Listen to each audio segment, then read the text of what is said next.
You are now listening to the Counterflow Podcast, a place for dissonant voices and unapproved opinions. You get split in fucking half, but I call the hologram graph. But I am the center inside the placenta of math. You clash with cyanide gas and die fast. Rhythmical equivalent of solids, liquid, and gas. We smash your sinus with the power of Lord Titus. But I am the virus inside of the iris of Cyrus. Here is your host and humble narrator, Buck Johnson.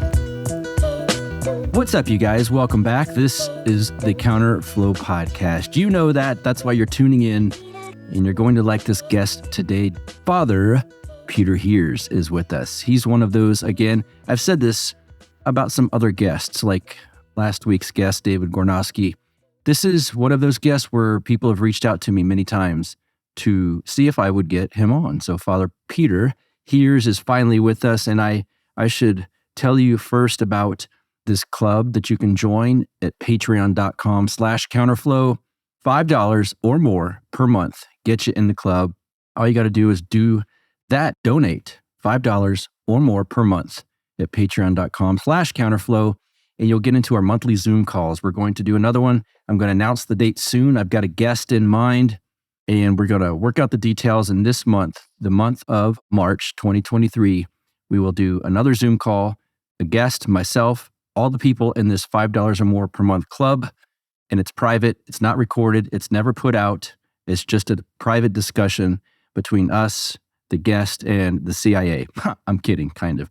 So join up. It's a lot of fun. Last month's discussion was very good, very good. The one before that, also very good. So I've got a high bar set already, and I've got to live up to this every month. And I think the more of you guys that are there, the better time it is, and gets lots of questions, Q&A, and whatnot. So on to this episode with Father Peter Heers, the founder and current head of Uncut Mountain Press, the founder and head of the Orthodox Ethos. That's probably what he's most known for. He's also on the faculty for Holy Trinity Seminary's Certificate of Theological Studies program. Orthodox Ethos, that YouTube channel, very, very, very good. There's a video on it that Father Peter did called Transhumanism, an Orthodox Analysis. He's very good on the subject. That's why he's here. We're going to be talking about transhumanism. Do you know what that is? It's not the trans movement that's all the rage right now. Transhumanism, it's something different. Do you think it's scary? Is there nothing there to see? We'll get into all of it. So let's just bring him in now. Father Peter Heers, welcome to the show. How are you, sir? Thank you. It's good to be on. Yeah, I'm glad to finally get you here. Let's talk about, well, you know what? I kind of gave you a proper intro leading up to this, but I'd like you to give whatever type of intro for yourself that you'd like to give, whatever my audience might find pertinent, and then we can jump into this crazy topic. All right. Well, it doesn't have to be long, but I think that if there's any reason why anybody should sit and listen to what we're going to have to say and why they should listen to what I have to say, I think it all comes back to the fact that I'm struggling, maybe unsuccessfully, but I'm trying to follow the saints of the Orthodox Church, the fathers, the elders, the enlightened ones, the purified ones of our day. And I went to Greece for that purpose. I spent 20 years in Greece and many dozens of visits to Mount Athos for that purpose. So if anything is fruitful and beneficial from what I'm going to say today or what I say generally on our Orthodox Ethos Uncut Mountain Press, it's going to be because I'm sitting at the feet of these holy, enlightened elders and saints of our day. And so that's why, the only thing I have to say is what they have already said or receiving what they've said, trying to interpret it and apply it to today. I think that's a very important point because there's so many voices. It's endless today with the technological means we have. Our time is very limited, and I don't want to waste people's time. I want to get them connected to those who are truly illumined by God, and that's what we try to do. And one of those voices that I like to read and hear old clips from, and I know you do as well, would be Father Seraphim Rose. And one of the things he talked about a lot was the spirit of our times, the spirit of our age. And for him, nihilism was one of those things that he wrote about and spoke about. Uh-huh. And this is now several decades ago. How would you describe the quote unquote spirit of our age right now? Well, I think nihilism was not, I mean, as Father Seraphim Rose wrote, it was not an end in itself, right? So there's a post-nihilism, and there's the fruit of nihilism, which is going to end ultimately, as Father Seraphim Rose wrote, and the saints of the church teach, is going to end in the man of iniquity, the Superman. That's why transhumanism should be very interesting and of great interest for Orthodox Christians, for all Christians, because it does seem to point us in the direction of what has been prophesied and what's been talked about for over 2 millennia in the Orthodox Church, and that is that there will come a time of the rise of Antichrist, the one who puts himself in the place of Christ. And transhumanism, as a fruit of and a continuation of the evolutionary worldview, and nihilism is a part of that, is definitely preparing us for that kind of Superman. They're not bashful about that. So I think nihilism, there's stages of nihilism, right? There's the nihilism of destruction, which is basically to bring an end to the old order. And we're past that for the most part. That's not really necessary any longer. We can the visionaries of the nihilistic, mentality and worldview can now focus on building and not just destroying. And so I think that it's arriving at the inversion of the gospel, and it's arriving at the push for a global push rather for being gods without God, and that is very much fulfilling the prophecies and the teachings of the fathers for millennia. Yeah, and it seems gods without God. It seems like society, unfortunately, is kind of prepped for that. Not prepped, so to speak, but a lot of them already think of themselves in this way, especially those that worship just individual freedom or technology, and a lot of that is intermixed with transhumanism, which you did a great presentation on, which I'll link to on the Orthodox Ethos YouTube page. But I guess before we get into it, there are people that hear that term or throw it around a lot and maybe aren't super dialed in on exactly what it is. Can we start with the definition, like for some groundwork of what transhumanism actually is?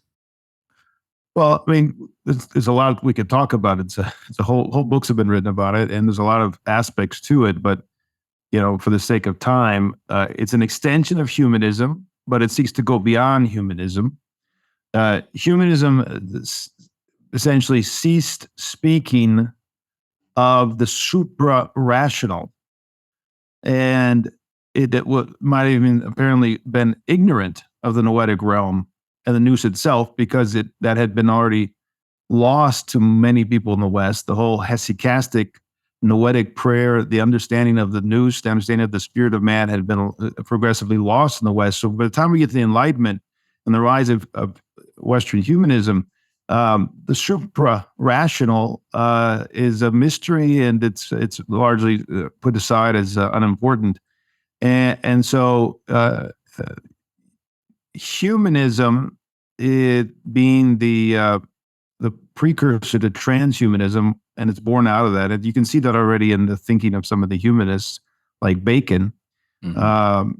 It's focused on finding meaning within rationalism, to bring about so-called greater freedom, tolerance, democracy, all the rest of that. That's going to bring some kind of utopia on Earth. I mean, it's definitely in all of the utopianism of the West. So it posits that the human being or human beings, transhumanism does, it's in the early phase of development.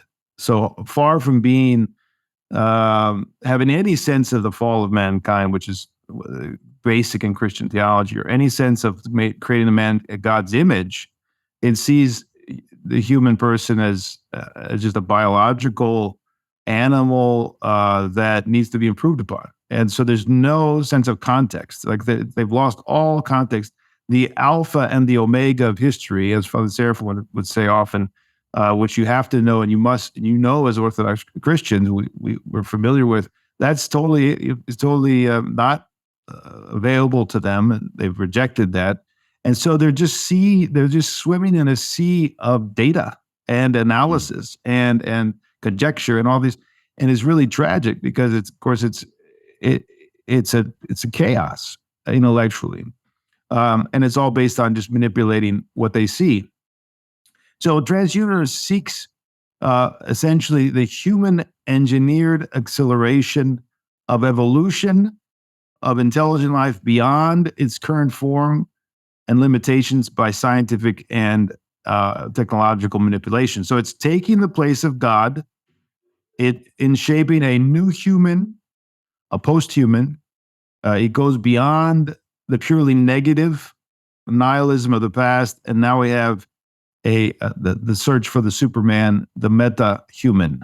I think that's a few words on that. We can go further. There's more to say, but that's a beginning. And I've heard you describe it as an inversion, which we see a lot of inversions. A friend of mine said, but it seems like we're in the age of inversion, and it does seem that way so often, as far as what's considered a virtue now being really an inversion of true virtues. But how is transhumanism an inversion? I think both humanism and transhumanism, which of course embrace and are not really understandable outside of evolutionary theory of man, are exact inversions of the Christian understanding of history as man progressively falling away from God and returning to idolatry before the return of Christ. So transhumanists, being faithful evolutionists, believe humanity is on the verge of achieving God-likeness without God. And so we have a theosis. I mean, theosis is the Christian doctrine of salvation, which basically, in a word, is that God became man, that man might become God. In other words, God's by grace. God's by grace. In other words, God intended for man to be in communion with him and to be like him in all things, except, of course, by not being by essence, by nature God, but by grace, by his gift. So that theosis now is replaced by an auto-deification. Like, we're going to deify ourselves. And it really is it's a pathetic return to idolatry. It's the epitome of idolatry.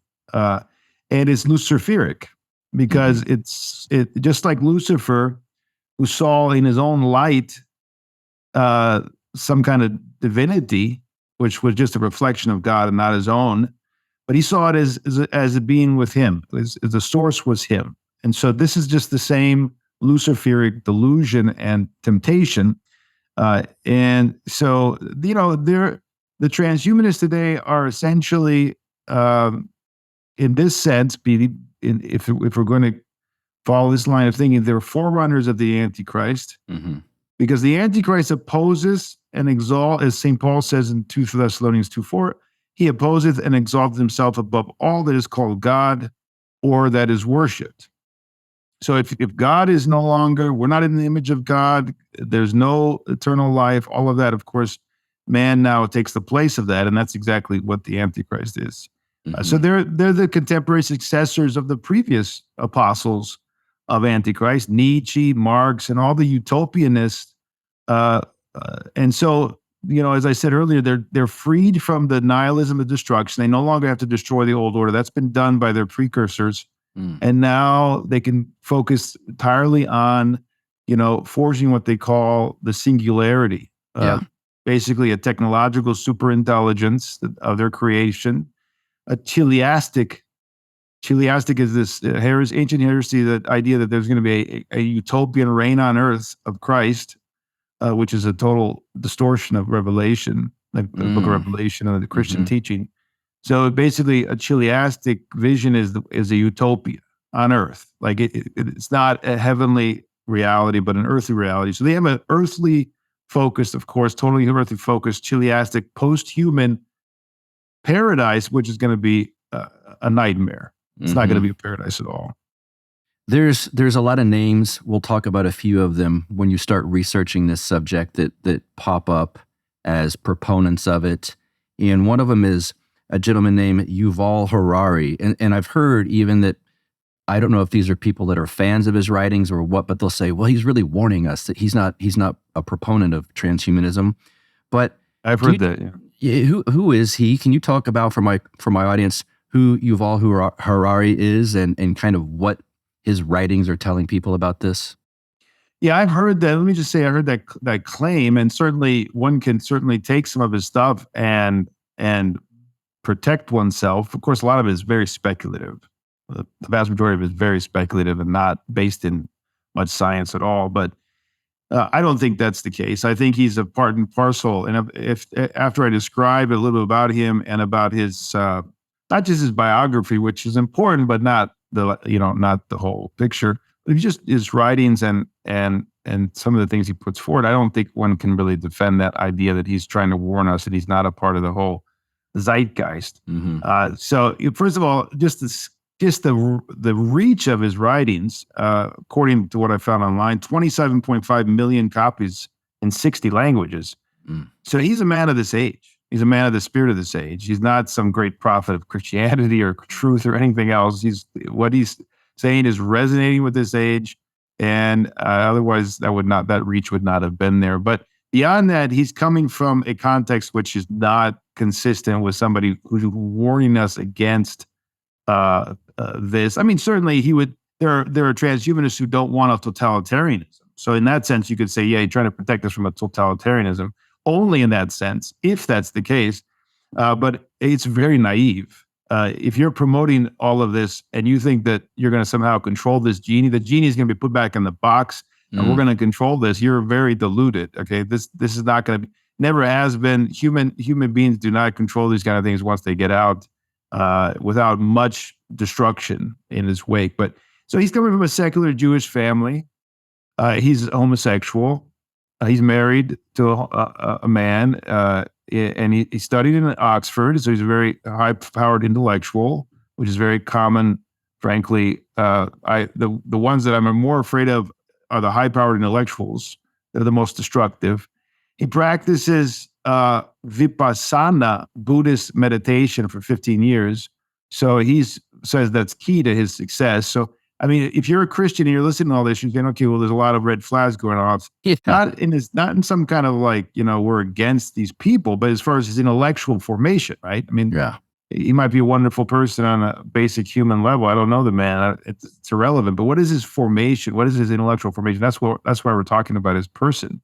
It matters, who your friends, I'll tell you who you are, right? So, and then he's produced these books. The most famous now is Homo Deus, which is the second. The first one was called Sapiens, A Brief History of Humankind, which is based on his lectures in Tel Aviv. He was a professor in Tel Aviv of history and science and other things. So this second book, which is the one that's really been read, I think, the most, it addresses essentially the predictions of the transhumanists and offers a preview, a promise of what's to come. The perils that await us in the decades ahead because of the developments in medicine, in biotechnology, nanotechnology, artificial intelligence. I think that's why people say he's trying to warn us, because he's saying, look, this is what's coming.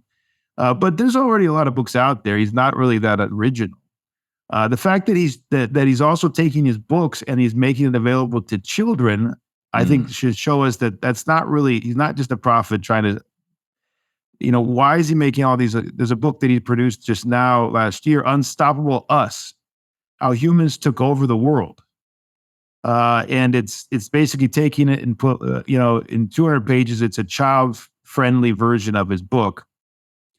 It sounds a little weird to me. So then his critics, who are not coming at it from an Orthodox Christian or Christian perspective, are just saying, look, is he a serious academic? And they're not really taking him serious academically, because he's not well read, they say, on essential topics. He's very speculative. One called his books infotainment and not serious educational work. One said, whenever his facts are broadly correct, they're not new. And whenever he tends to strike out on his own, he gets things wrong, and sometimes seriously wrong. So it's a wild intellectual adventure that he's on with a lot of sensationalism. And so I don't think that unfortunately the world's taking him very seriously, but So that's a few words on who he is and where he's coming from. Are his ideas and these writings basically, even for, sadly enough, a book made for children, is it pro-transhuman then? Is that his angle? Well, I don't know how he would characterize it. I certainly do see it as spreading the gospel of transhumanism, whether he, how he understands his role and how other people are receiving it. I think that it ends up being this for sure. And again, that I don't see any signs that he's pushing us against it. Okay. It's inevitable, he tells us. So, I mean, look, his vision of deification, he has a vision in his views. It's not, whether it's his vision or he's just relaying it, I don't know, but it's certainly presented in his books. And it's a pagan vision. I mean, he says, this homo theos will channel it'll strive to be like the superhuman but fallible gods of the Greek pantheon. Far, far from any Christian perception and ethics. So, modern science, he's saying, is going to give us this technology, these powers. We're going to have the ability, like these Greek gods, to read minds, to create and design life, to communicate in great distances. We're going to be able to control the environment even more, travel at high speeds, all these things that puff man up and make him think that he's somehow different by nature. Now he's become something else. I mean, it's highly, highly delusional. It reminds me of Father Seraphim Rose's critique of speed in the 1930s, and a story about Hitler, who was just enamored with cars because he got in the car and it gave him this sense of speed and power. I mean, this is on steroids, the same kind of delusion that I feel powerful now because technology is manipulating nature to give me this power. And this is the kind of virtue. It's not even virtue, it's just power. Raw power that he's saying is going to come to humanity. And he says somewhere, I think it's very good, I quoted in my talk, you might be able to buy for yourself the strength of Heracles, the sensuality of Aphrodite, the wisdom of Athena, and the madness of Dionysius. Okay, if that's what is coming and what he thinks is inevitable, I would say if he was truly a prophet against all this, he would be decrying it as a destruction of humanity and the end of humanity in a very bad way, not some kind of good thing that we ought to celebrate, which seems to me what he's doing most of the time. Undergirding a lot of the spirits around transhumanism and some of the language that you hear the proponents of it use is a disdain for man. From where I sit, in my opinion, do you see the same thing? Absolutely. A man as he is, right? So they have a vision of man. They talk about man. They're humanists in one sense because they're always talking about man and not God.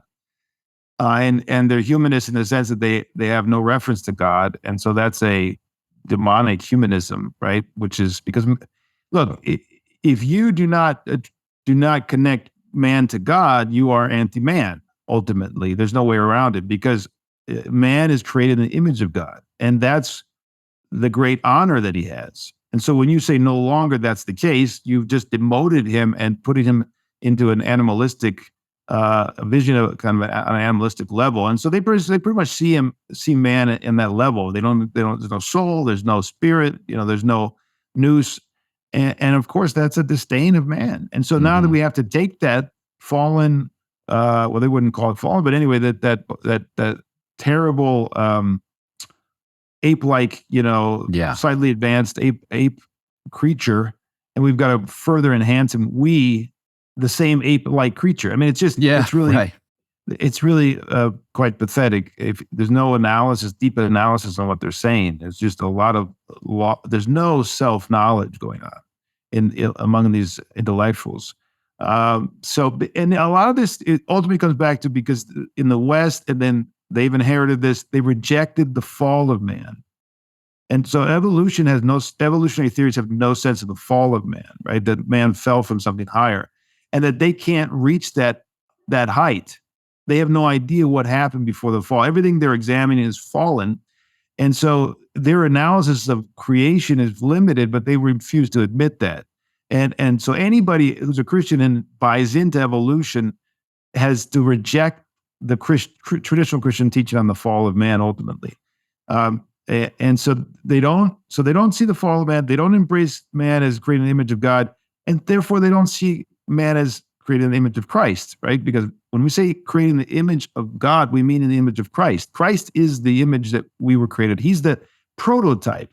He didn't come after. He came before us. He's the prototype. So all of that is nowhere to be found, and so obviously there's going to be disdain. So what happens then when all that's missing? Well, you have a demonically centered reality here. I mean, transhumanism is demonically centered.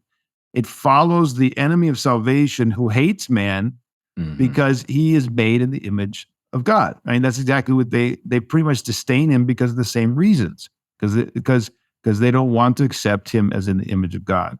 So we have the same lie as in the garden. It's a continuation of the same lie in the garden, where the enemy disdained both God and man, sought to draw him away from communion with God and form him in his own image. And what is the image of the enemy, Lucifer? It's an autonomous, self-centered being, somebody who has no need for God and disdains anyone who rivals him and reminds him of God. And so I think that this is not far from where transhumanists are. It's really an irony because they're essentially, they're intellectually, they're descendants of all the utopianists, right? But their promises of a post-human reality will be anything but utopia. It'll be a total disaster, and it'll ultimately lead again to the submission to the Antichrist. So it's such a tragedy. When you examine this and you see this, all very clear. If you have any sense of Christian theology, it's very clear that this is what's been foretold, from ages and ages, that the end of time. The Enlightenment is something you've already brought up briefly. You touched upon it, and you speak about it in the present. You speak about it often, and we hear critiques of the Enlightenment within Orthodoxy. And I guess I'd like to ask you about that. Your ideas on the things put forth through the Enlightenment, and kind of the effects that had on leading us to where we're at now with this subject, even. Yeah, the Enlightenment's huge. Very important to understand that. We have to first of all understand that at the heart of the Enlightenment project, this is something that I'm really indebted to an author that is Orthodox Christian, a recent convert from Anglicanism, and he's written quite a bit on this. I'm trying to find the reference here because I want to tell you his work. Jeffrey P. Bishop, Transhumanism's Weird Religion on the Ontotheological Morality of the Post-Human. So Jeffrey P. Bishop, Transhumanism's Weird Religion, which I really I'm indebted to him for his work. So he says, at the heart of the Enlightenment project was the sense that through human ingenuity, human reason can discover the secrets at the heart of reality, harnessing the powers of nature for the betterment of mankind. All right, so that's a good definition, a good sense of what are we taking away from the whole Enlightenment project? This humanism that's going to use rational intellect to improve everything.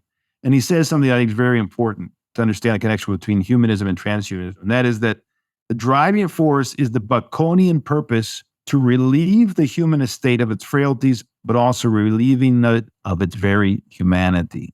This is essentially describing what Francis Bacon did hundreds of years ago, exactly what the transhumanists are now fulfilling, to relieve the estate of its, and that's what they always talk about. Transhumanism is going to bring all this good to humanity, right? We're going to improve, we're going to solve, and they might indeed do that. There might be an improvement. But in the grand scheme of things, that improvement is, if it leads only to more death and spiritual death and physical destruction of humanity, which inevitably this totalitarian spirit will bring, whether they like it or not, but also just the spiritual death that it'll bring with all the separation from God. I mean, what is that improvement? It's a lure, a trap for human beings to embrace it, nothing more. they're going to say, well, we're going to solve all these difficult problems through transhumanism. Let's not be deceived and think that this is going to go anywhere but to the man of iniquity, that's superhuman. But in any case, they're following Bacon, again, to relieve the humanist state of its frailties, but also relieving it of its very humanity. So it's the Baconian project. It's finding its culmination now in this post-human vision of the future. And I think we should understand the Enlightenment from a Christian perspective as a kind of second fall, right? The second fall. The Enlightenment took man who had a vision of the theanthropos, right? It takes a theanthropic vision. What does that mean, a theanthropic vision? In other words, with the incarnation of Jesus Christ, we have God and man united, right? That's what he did. He united man again to God, and in his person, and then through his person in his church, unites all of humanity back to God. All right, so this is a new theanthropic vision, right? God and man united. It's a fall away from that. And so it's a second fall intellectually. We have the fall, of course, of Adam, but now we have an intellectual fall and a spiritual fall away from the recreation of Adam, the renewal and the regeneration of Adam. And so it's a clear apostasy from the Christian vision of man and creation. And of course, we have deism, which comes out of the Enlightenment, which is a grossly heretical view of God. It's another sign of the apostasy of the West. And it's essentially the ancient atheism. Atheism in the ancient church was not believing in God. Very few people in the ancient world didn't believe there was a God. Now, who the God was the question, but there was definitely a God. Nobody was so stupid to believe that there was no God that created everything around them, that they were somehow auto-created. The world just came into existence. I mean, that's always blows my mind. The contemporary atheists are a phenomenon that never seen before, really, before the modern world, that there is simply no God.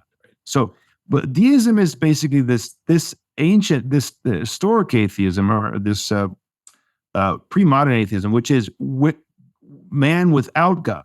All right. So when God is now just a clockmaker, there is no communion anymore. So we are theos. We are without God. Right. So deism was a step of and a fruit of humanism and a step toward the contemporary atheism.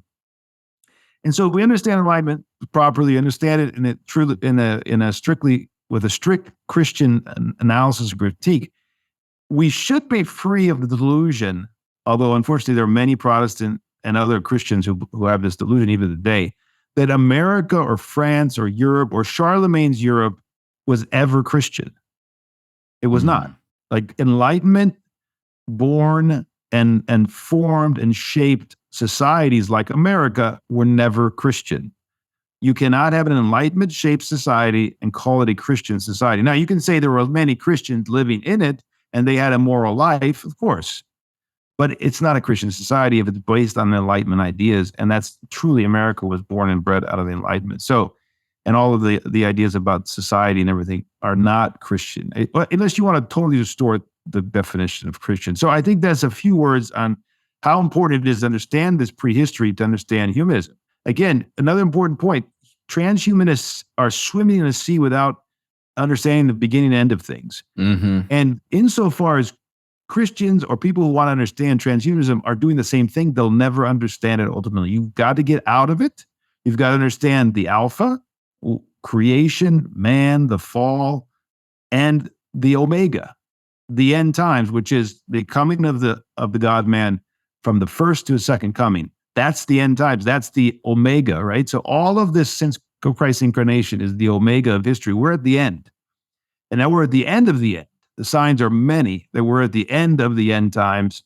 And so you've got to put it all in context. Otherwise, you're gonna basically want to turn back the wheel or the clock a few minutes, and then it'll just repeat itself. If you want to get out of it and really have a correction, at least for yourself and your family and your community, you've got to get totally out of this context and understand everything in context, and realize that going back 20 years, 200 years is not going to change anything, because we have a fall away from the Christian vision, at least back to the Enlightenment. Yeah, well put. There is so much awful propaganda aimed directly at your children. With these 2 books I'm about to tell you about, you can at least help open up their mind to better ideas, not these crazy, progressive, poisonous, toxic ideas.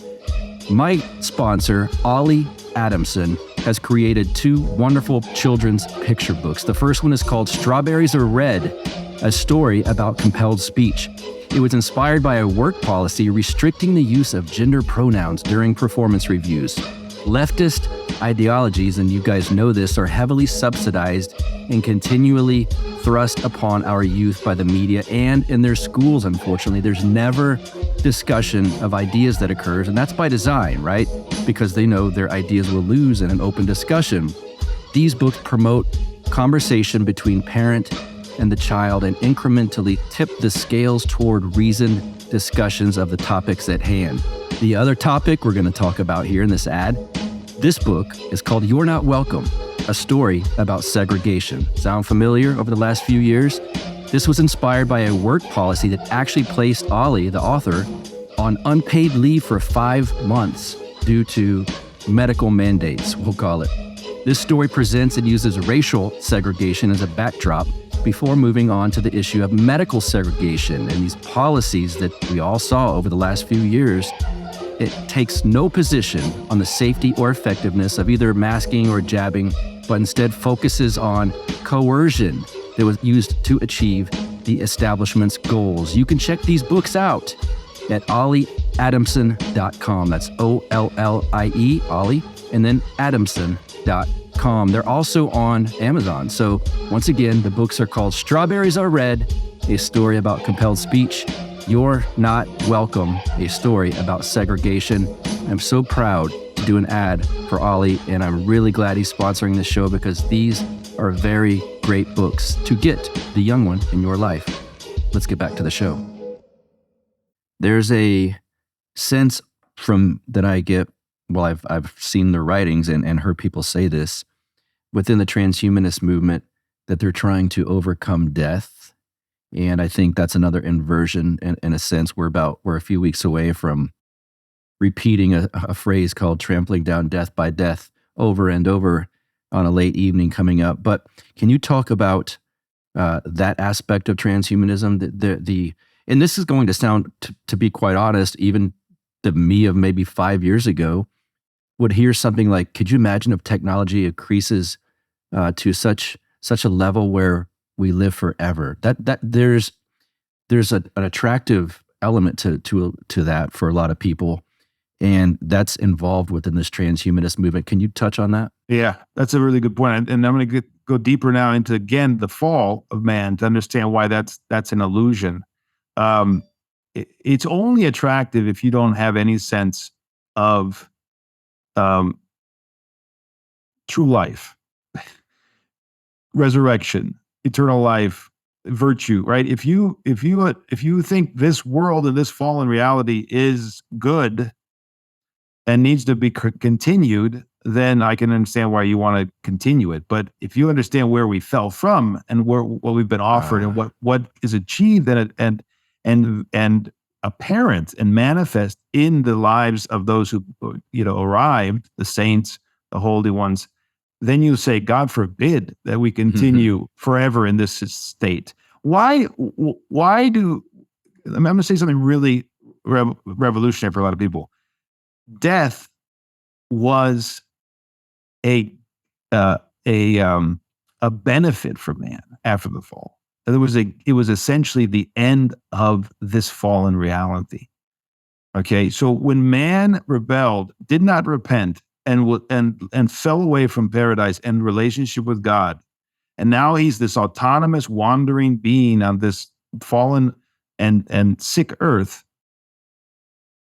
the prospect of living in that reality forever is terrifying. It's hell.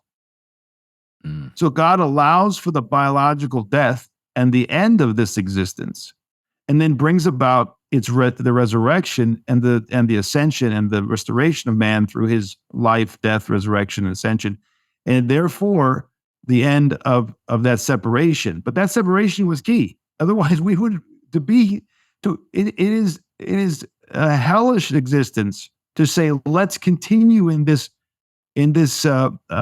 nightmare of fallenness forever.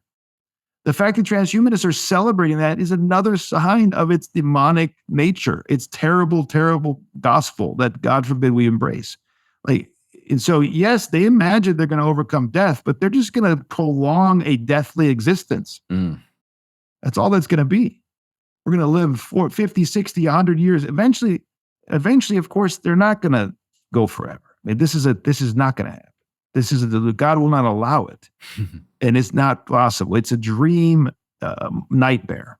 So yes, they say it. Yes, they think it, but God forbid that it's ever achieved. It won't be. But God forbid that we want it to be achieved. Because again, this is not what God intended for us. And this is not what God offers us in his body, in his church, and through his whole, the fruit of the incarnation, which is the life of the church. I have to be careful how I talk about this next topic. I'm almost done with my 2-strike period. I can't get a third or I'm out. But let's see. There was a video recently that caught a director of a big pharma company that starts with a PF that most people are familiar with. Unfortunately, everyone's probably familiar with it at this point. And he was recorded saying that they wanted to mutate this recent thing that happened to us over the last 3 years, let's call it that, via directed evolution. And I want to bring this up because it kind of hit me when I saw that video. The guy didn't know, of course, he was being recorded, that a lot of us will look at these type of transhuman discussions. They go, well, that's something in the future to be worried about. But when I heard him say they wanted to mutate, we'll call it the COOF, via directed evolution, it seems to me like maybe some of this technology is much closer to our doorstep than we would have imagined without hearing stuff like this. What are your thoughts on that? Yeah, I think it is. I'm not a expert on all the technology. Obviously, I'm looking at it from a theological, spiritual, philosophical perspective. But I think that it is. In other words, let me put it this way: I think that they want it to be, and they're toying with it, and they're experimenting. And they're going to bring a lot of destruction as they already have in the wake of all this toying and playing with the genome and all the rest. But yeah, I think the arrogance of contemporary man is definitely going to lead him to putting these things into practice immediately. But I'm not really comfortable trying to speculate on where they're at and where they're going, because it's not my forte or my area of expertise. Yeah, no worries. Another name I'll bring up is, I got this lady's name from your presentation, and it was one of those, it was, I guess, chilling as I saw some of her quotes. Her name is Elise Bohan, and one of her quotes was, "We are building gods," and you've kind of alluded to that earlier. I mean, these people really do believe that. There's almost a twisted elitism, because it makes me think, well, we're building gods, meaning, well, we're up here and you guys are down there, without this realization, like, well, it doesn't necessarily mean that it's good for Elise Bohan as well. And another quote she had was, here comes the elitism: "Only ape-brained meat sacks will fight this movement." So they're already kind of setting it up to where these people that, I guess they'd be atheists or agnostics, or maybe this is their religion, so to speak, that the people like you, myself, a lot of people listening to this are kind of backwoods idiots that are just scared of technology getting better. Is that stuff you see as well? Oh yeah. Yeah, I think they're giddy and they're drunk on the intellectual, Luciferic arrogance that this power that they foresee coming will give them and others who are intellectually gifted and are working their whole life toward this. I think that they'll have their moments of philanthropy, love of man, and we're going to do this for man. But they betray, like these comments you're talking about, betray a real deep underlying totalitarian and elitist spirit, and I don't think that's. I'm not surprised. In other words, if you have no reference to God, no humility, no sense of need to conform yourself to the prototype, all the things that go on to being a Christian and the struggle to be obedient to God's commandments. Of course, you're going to be a total victim of these passions, and you're going to live for those things, and you're going to walk in that spirit. It is all of the great totalitarianists didn't think they were doing bad things. They were going to work for the good of humanity. I mean, the Nietzsche's, the Marxists, the Lenins, the Maos. They're gonna do what's best for the faceless humanity as they go around killing millions of human beings. And so, I think transhumanism is in the same spirit, even because it can't not be.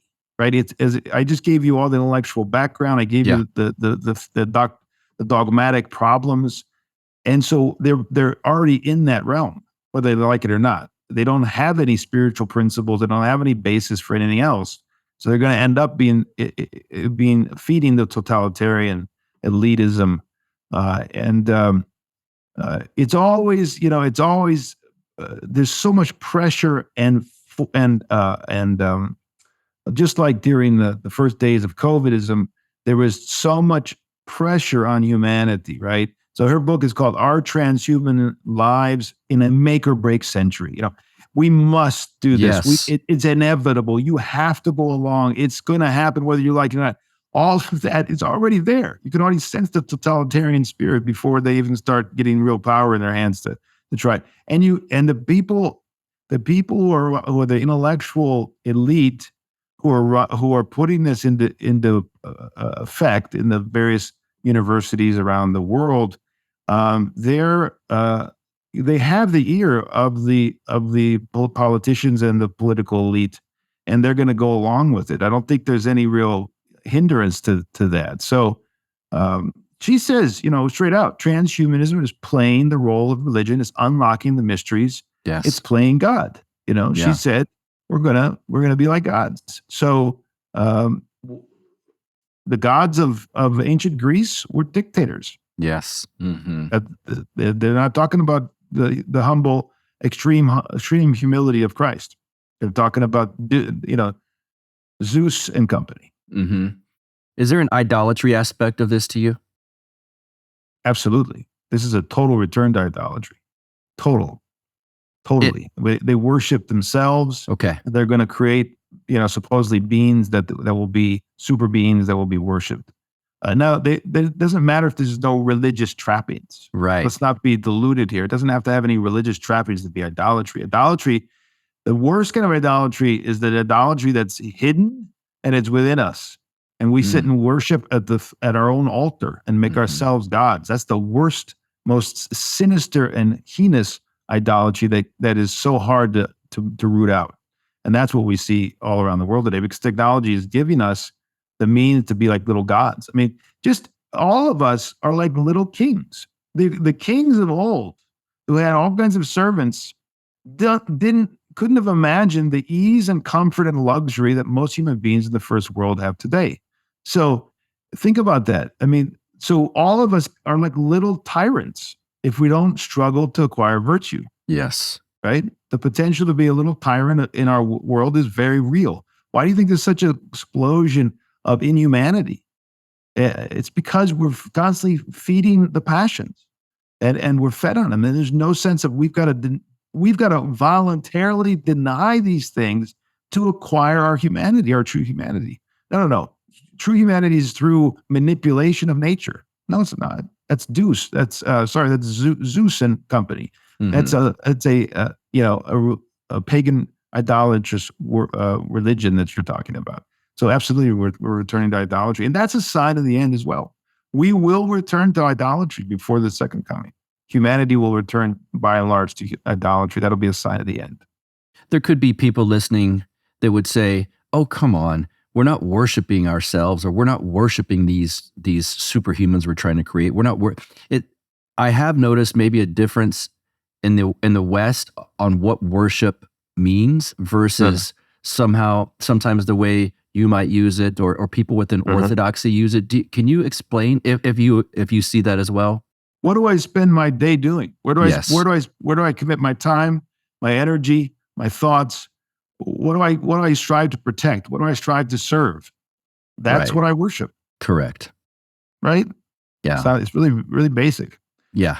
It doesn't have to be an idol or anything like that. It doesn't have to be outside of ourselves. What do we live for? What's our reference? Who do we live for? What's the end goal? What's the meaning of this life? All of that has to do with whether we're idolaters or whether we're true venerators and worshipers of truth incarnate. The true God. Yes. Yeah. Well put. I was speaking with you about this before we started recording, and it's funny that I had kind of written it up in this interview to discuss with you a point, and lo and behold, I just saw someone tweeting about it, because I come out of the world of free market politics and libertarian politics, and within that world, there's a lot of atheism or agnostics. I can completely see, I mean, I just did, but even prior to reading that tweet, I can see a sentiment within that philosophy, that realm of thinking, that grouping, that there will be people saying, this is just advancement of technology, this is a market innovation, this is market created, this transhumanism, this will make cars faster, people more efficient, Neuralink in your mind, it will make us more connected, things of this nature. And I can see people that aren't completely, let's say, communist or something like that, or just soulless elites at the top. I can see kind of, I guess for a lack of a better term, useful idiots basically promoting an idea like this as they see it as a market innovation to better society. Regular folks saying things like this. Do they have the tools to interpret it beyond that reference and that context? Right. No. No. So we should pay very little attention to them. There is a philosophical, theological, spiritual dimension to all of these things: democracy, capitalism, free market. There's nothing that's not have some reference to our relationship with God and truth. And we should be,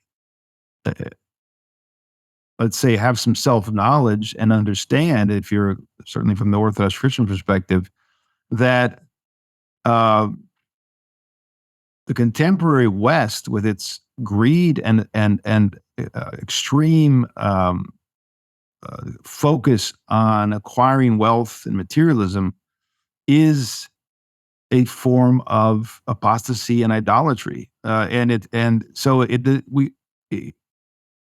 would be very wrong from a Christian perspective to somehow deny that these things serve the passions, and they're not an expression. I mean, just to take one example, what's the Christian teaching on interest, taking interest, loans and getting interest? Is there a Christian perspective? Of course there is. Yeah. What is it? What does Christ say? Give and seek nothing in return. So is the whole banking system at the heart of the modern world? Absolutely. You can't imagine the contemporary. And will it be at the heart of the reign of Antichrist? Absolutely. And what is the main sin? It's that we're making money off of our brother.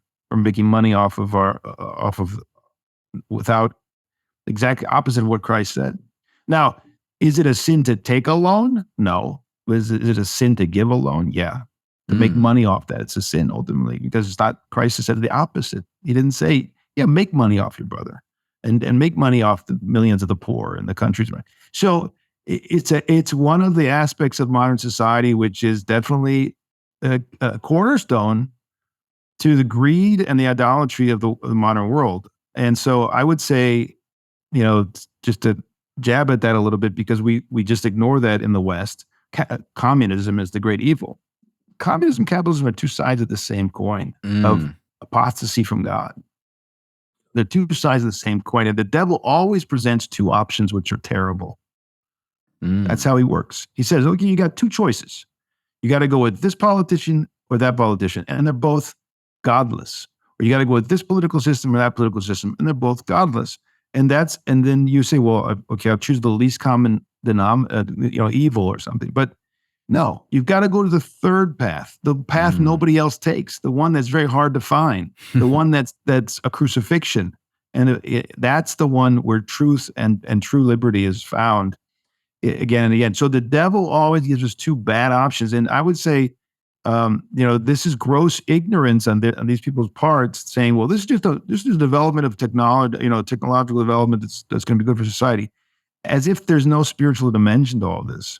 Of course there is. And it's all going to serve. In fact, the devil, what he does is he uses all the passions and the greed to serve his ultimate goal, which is the rise of Antichrist. In other words, I have my passions.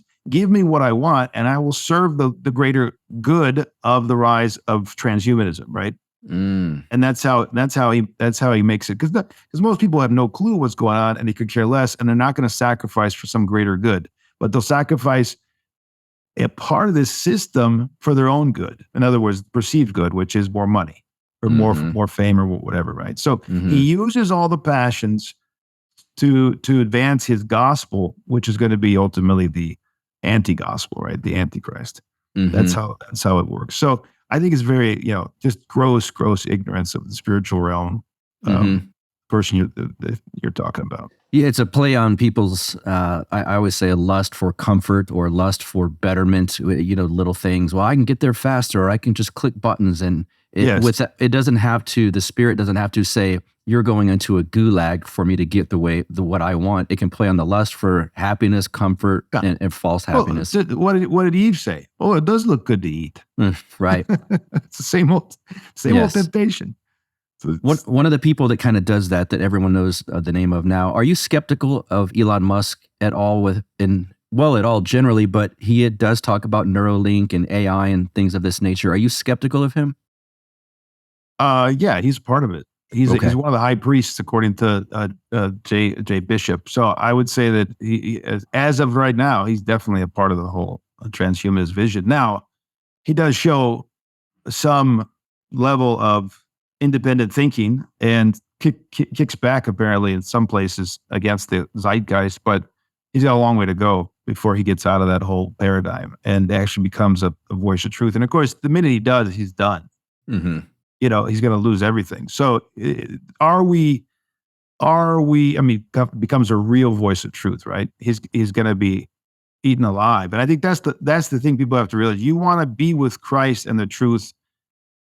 Don't have any ambition in this world. Those two things can't go together. You have to strive for truth and freedom in Christ, and nothing else. It can be above that. So he doesn't appear to have any sense of the true Christian vision, and so I'm very sympathetic to people like that on a human level. But we'll have to wait and see. We'll have to wait and see what happens, and if he continues to, fight against the larger agenda, he might incrementally get more insight into truth, because that's when you sacrifice. Every sacrifice you make is essentially putting money in the bank of truth, right, and enlightenment. So I'm shooting for everybody out there, whether they're Christian or not, whether they're Orthodox or not. I'm shooting for all of them to love the truth, because that's the path back to true life. And life in God. Now it's a long path. I mean, nothing's impossible with God. So I guess we'll just have to wait and see. But he is a part of the zeitgeist right now. He's serving the whole transhumanism vision with some hesitancy, apparently. We've been, I guess you could say, a lot of this podcast, the body of it's been warning people what's to come, what could be closer than we think, maybe not so far into the future.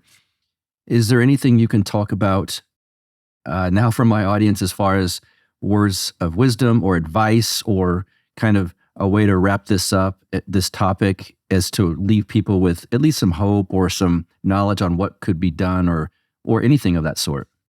Yeah, absolutely. I think that people, if you love the truth and you know the truth, you will be set free, according to our Lord Jesus Christ. So if you know the truth and you love the truth and you sacrifice for the truth, you'll have deep peace, you'll have deep tranquility and freedom from all the delusions of this age, and you'll have no fear. And that's one of the greatest things that God can give somebody today because there's so much fear, and the fear is used to manipulate humanity again and again. So I would say, first and foremost, do not be surprised.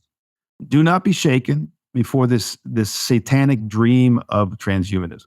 It's not going to be successful ultimately. It's going to be just like the satanic dream of the crucifixion of our Lord was ultimately overcome in the resurrection and in the ascension. And the same thing's going to happen with this satanic dream of transhumanism. It's you know what? It's really all meant to bring about the Antichrist. So in and of itself, it's not the end, right? It's not like the history. The end of history is going to be a transhumanist reality. No, it's not. It's not. It's gonna be not even halfway successful what it thinks.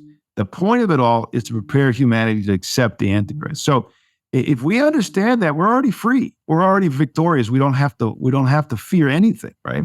The Lord promised that He will be with us until the end of the age. He promised that even before the face of Antichrist, we should not fear. He commands us not to be afraid. For if you know, again, the Alpha and Omega of history, and you're members of the body of Christ, and according to St. John in his epistle, you have the unction, you know all things, then obviously you're free from fear and you're free from the manipulation of the one who instills the fear.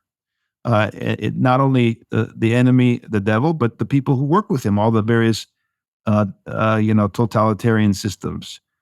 It's the nature of this world. Nothing surprises the Christian who understands the Alpha and Omega of history. Nothing surprises. Nothing's shattering. Nothing's shocking. Right? It's Apostle Paul said 2,000 years ago, "Evil men and seducers shall wax worse and worse, deceiving and being deceived." He said it. He described our age. He described every age. And it says in Revelation, very interestingly, it says, "He that is unjust, keep on being unjust. And he that is holy, let him be still holy." What is that all about? It's basically saying, look, at this point, each one has chosen his path, and this is the way it will go. Do not expect a major return and reversal. History will go until its end. It's going to end in second coming. And at this point, that's just the way it is, and not to give up. I mean, there are many, doesn't mean you give up. You say, well, it doesn't matter. No, it just means that don't be shaken by all of this. The Lord has said 2,000 years ago, "I'm coming quickly. And I have my reward, and my reward is the faithful." It's a great line in the homilies of Elder Athanasius Vitileneus. He says, "The reward of Christ are the faithful, and the reward of the faithful is Christ." So if you understand and love and the truth, who is Christ, truth incarnate, you have your reward, and you don't need anything else. You don't want anything else. So he's not gonna lose those who love him. He's not going to lose those who serve him, and so there's no reason to be shaken. It's just more of the same, right? From the beginning, it's more of the same. It's going to be more intense. It's going to be more global, but there's nothing new under the sun. Ultimately, Uncut Mountain Press. Before we get out of here, I want you to talk about what y'all do over there and some of the great publications. Yeah, in fact, it's a good opportunity. I don't know when this is going to air, but this weekend, 10 to 12, we're going to have a sale of all our books. Everything's going to be on sale for 20% off during this Lenten season. So we publish mainly translations from Greek, but we do have our own books that we've written. Our aim is to provide the wisdom of the Holy Fathers, the saints, the ascetics of the Orthodox Church. We have lives of the saints. We have writings of the saints. We have analysis of contemporary society, like this book that's a very, very good big seller for us is called Antichrist, The Fulfillment of Globalization, a very important book written by G.M. Davis. We published that recently. It's I think a very good read for all those tonight who are interested in this question of transhumanism and should also understand the role of globalization in the spirit of the age. So that's one of our books. But there are many different kind of books that can be helpful to the one who is seeking the truth and going deeper. And so that's our mission there. And we've got a lot of new books coming out coming up that are going to help the struggler. We also do a lot of online work with Orthodox Ethos. It's our YouTube page. We have our website, orthodoxethos.com. We are all over social media. Go and find us on social media, whatever you use. Sign up, because every single day, almost every single day, we're publishing or posting something that's going to be very deep and helpful and enlightening for all of those who are trying to walk the narrow path.